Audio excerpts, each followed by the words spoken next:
بسم اللہ الرحمن الرحیم۔ السلام علیکم ورحمۃ اللہ وبرکاتہ۔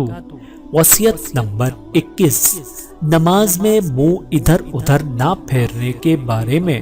حضرت انس رضی اللہ عنہ سے مروی ہے کہ رسول اللہ صلی اللہ علیہ وسلم نے فرمایا، اے میرے بیٹے، نماز میں ادھر ادھر دیکھنے سے بچو، کیونکہ نماز میں ادھر ادھر دیکھنا ہلاکت ہے۔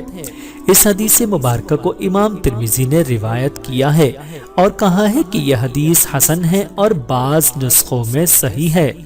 فائدے کو مکمل کرنے کے لیے ہم آنے والی حدیث مبارکہ بیان کر رہے ہیں۔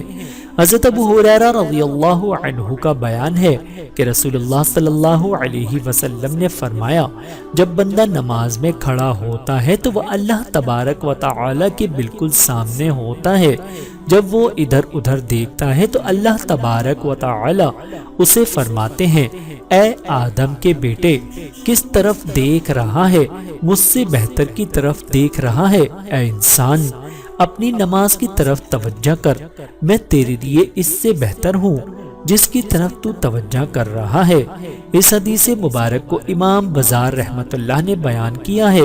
فائدہ، حدیث پاک کے الفاظ تراغیب و ترہیب میں کچھ مختلف ہیں، انہوں نے بھی بزار سے بیان کیا ہے کہ لیکن مفہوم ایک ہی ہے۔